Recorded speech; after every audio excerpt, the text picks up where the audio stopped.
the batteries. If you gave me a chance, I would take it. It's a shot in the dark, but I'll make it. Know with a little hope you can't shame me. When I am with you, there's no place I'd rather be.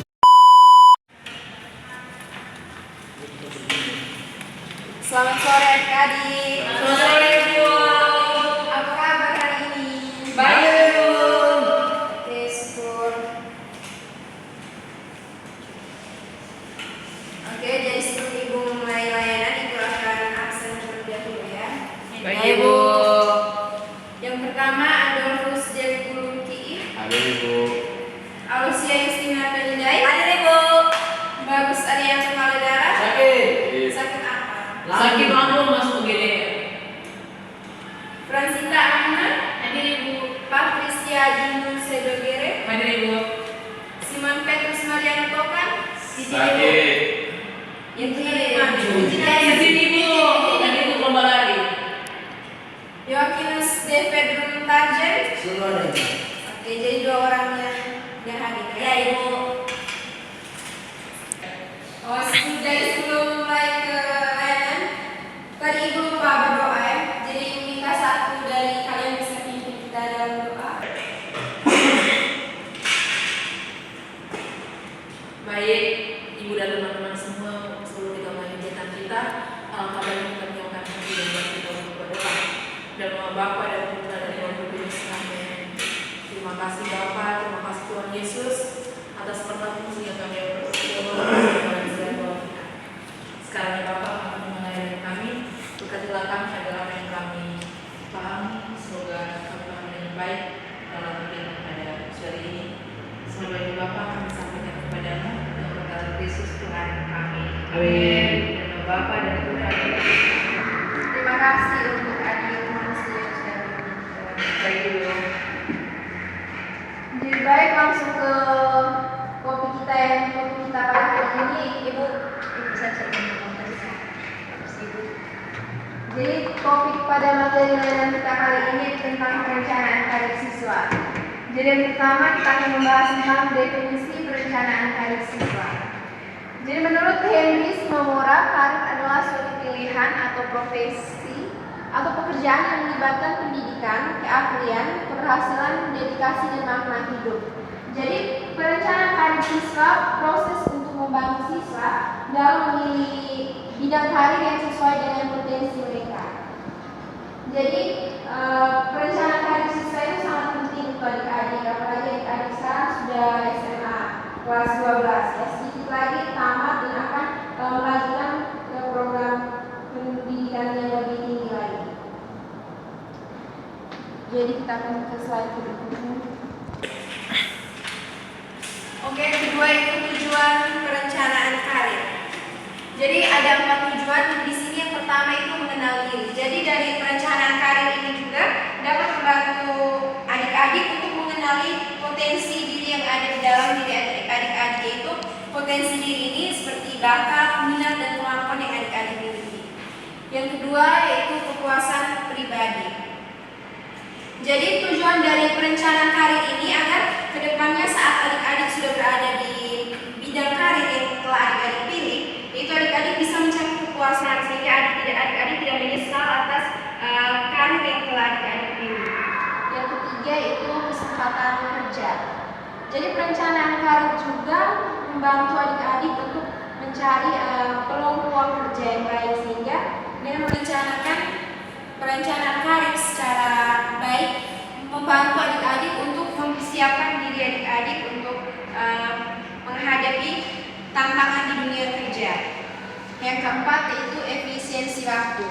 Jadi perencanaan karir juga membantu adik-adik untuk menggunakan waktu secara sebaik mungkin. Yang berikut kita lanjut ke manfaat perencanaan karir.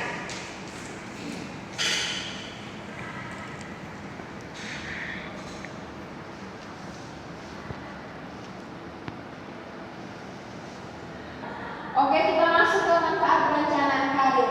Jadi ada 7 manfaat. Yang pertama itu menentukan pilihan karir sesuai potensi diri. Seperti yang tadi dijelaskan di tujuan, yaitu tentang mengenal manfaat dari perencanaan karir juga membantu adik-adik untuk memilih karir yang sesuai dengan potensi yang ada dalam diri adik-adik. Yang kedua yaitu dasar memilih jurusan atau program studi. Jadi perencanaan karir juga bermanfaat untuk membantu adik-adik untuk memilih program studi yang sesuai dengan bakat dan minat adik-adik, sehingga nantinya saat adik-adik sudah masuk ke perguruan tinggi, adik-adik akan mencapai semangat untuk motivasi untuk belajar karena jurusan pendidikan di program studi yang adik-adik pilih itu sesuai dengan bakat dan potensi yang adik-adik miliki. Yang ketiga itu pengembangan diri. Jadi perencanaan karir juga dapat membantu adik-adik untuk mengembangkan keterampilan dan sikap yang diperlukan untuk di dunia kerja nantinya. Yang keempat, keputusan berbasis informasi. Jadi perencanaan karir juga membantu adik-adik untuk membuat suatu keputusan itu berdasarkan informasi-informasi yang telah adik-adik ketahui. Yang kelima, meningkatkan kepercayaan diri.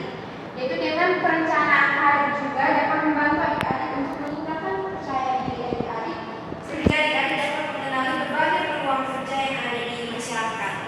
Yang berikut, memahami peluang karir. Yang berikut, persiapan yang terarah.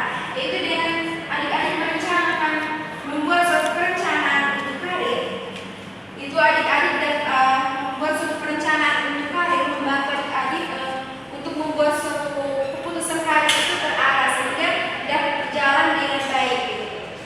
Yang berikut kita lanjut ke faktor-faktor.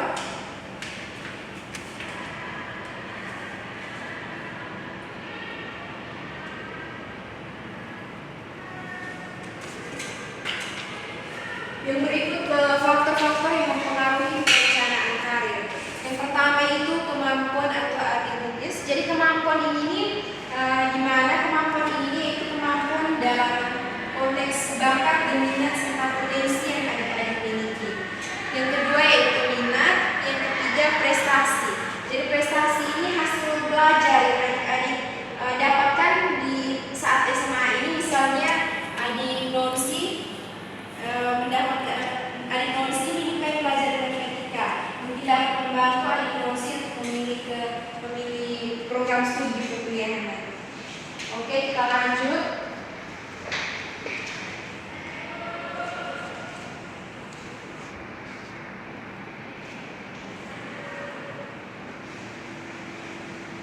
Yang berikut langkah-langkah perencanaan karir. Jadi yang pertama itu mengenali diri sendiri. Jadi dalam perencanaan karir tentunya kita harus bisa mengenali diri sendiri, mengenali potensi, bakat, dan minat yang kita miliki. Yang kedua itu menetapkan tujuan karir.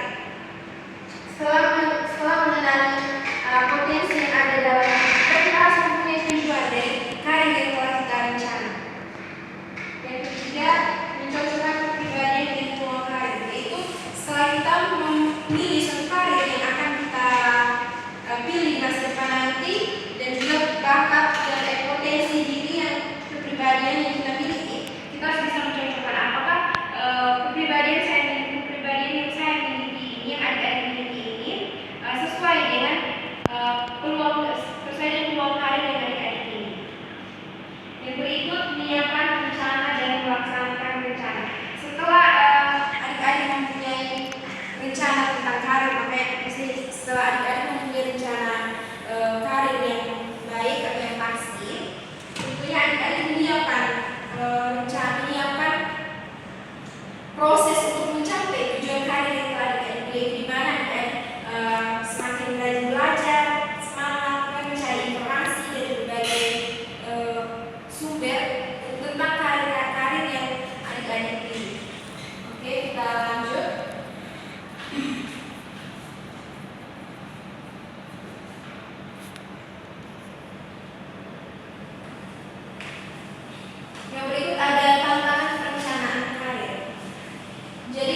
Sehingga adik-adik ini tidak mencari informasi, padahal begitu banyak informasi di dalam media sosial. Yang berikut, tekanan sosial dan ekspektasi. Tekanan sosial ini bisa berasal dari keluarga juga, dari teman sebaya. Jadi kadang ada keluarga yang memilih memaksa adik untuk memilih program studi yang sesuai dengan keinginan mereka, keinginan orang tua. Tetapi adik-adik ini tidak mempunyai potensi yang ada di pilihan dari jurusan yang dari orang tua ini. Yang keempat, perubahan dunia kerja yang cepat. Yang kelima, faktor ekonomi dan sosial. Jadi faktor ekonomi dan sosial ini keterbatasan keuangan. Misalnya adik Sita mungkin memilih program studi kedokteran, tapi mungkin karena kurangnya terhambat di biaya. Setelah itu kita lanjut ke hambatan berikutnya.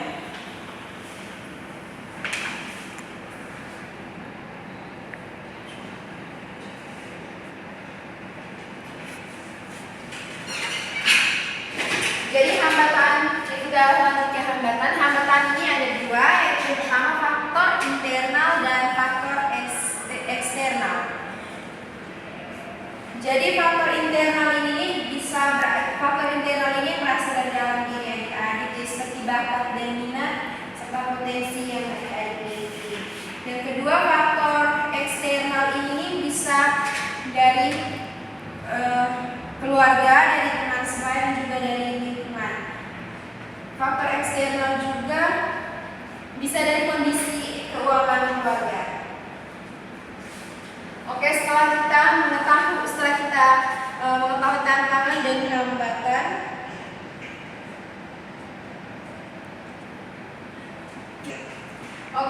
setelah kita mengetahui tantangan dan hambatan dari perencanaan karir, sekarang kita menjelaskan tentang solusi untuk mengatasi tantangan dan hambatan dalam perencanaan karir.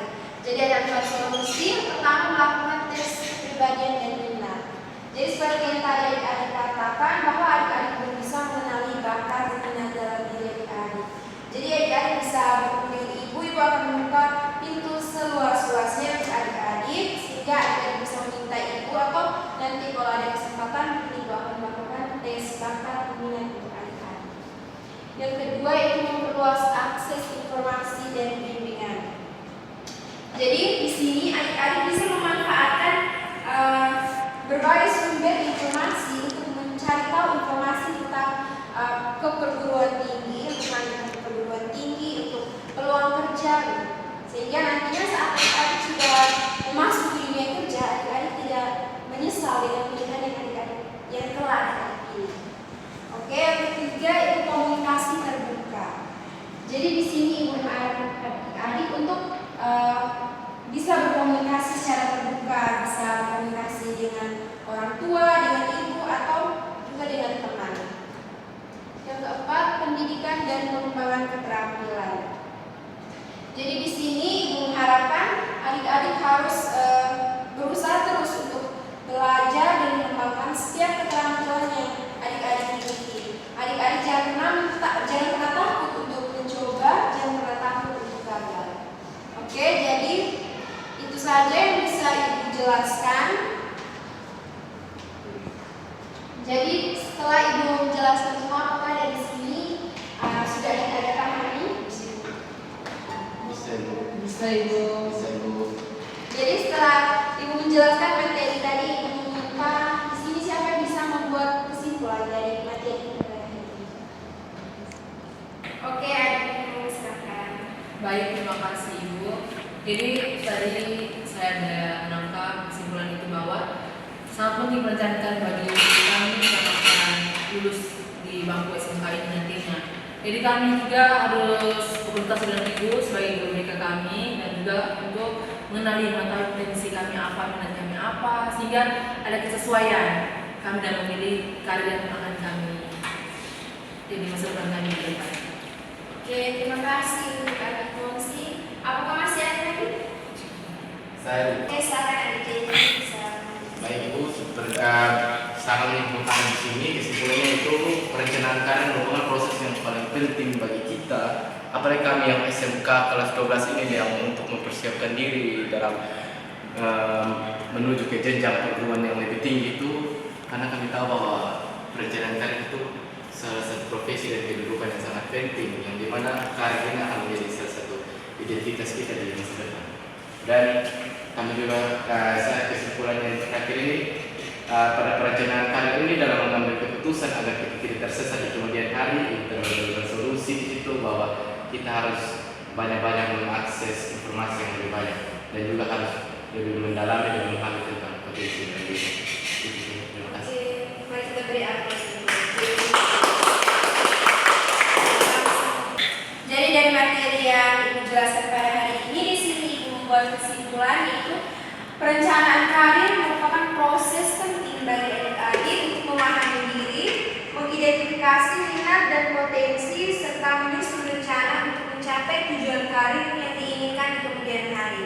Jadi melalui perencanaan karir yang baik, adik-adik dapat memilih jalur pendidikan yang sesuai, meningkatkan kepercayaan diri, serta mempersiapkan diri adik-adik untuk menghadapi berbagai tantangan di dunia kerja. Oke, jadi itu saja materi dari Ibu. Jadi dari penjelasan materi yang telah Ibu berikan pada hari ini, di sini Ibu mempunyai satu pertanyaan yang dapat adik-adik kerjakan nantinya saat pertemuan selanjutnya, nanti bisa adik-adik kita akan bahas lagi. Jadi pertanyaan yang bisa adik-adik tulis itu, apakah adik-adik sudah memiliki rencana terkait karir adik-adik dalam 5 tahun ke depan? Terima kasih Bu, sudah Ibu. Ya, terima kasih untuk adik-adik yang sudah aktif pada hari ini dan juga untuk adik-adik yang belum aktif. Ibu mohon nanti pertemuan selanjutnya untuk bisa lebih aktif lagi. Baik Ibu. Oke, sebelum mengakhiri pertemuan kita pada hari ini, Ibu meminta adik-adik salah satu dari adik-adik untuk bisa Yohim. Adik Yohim.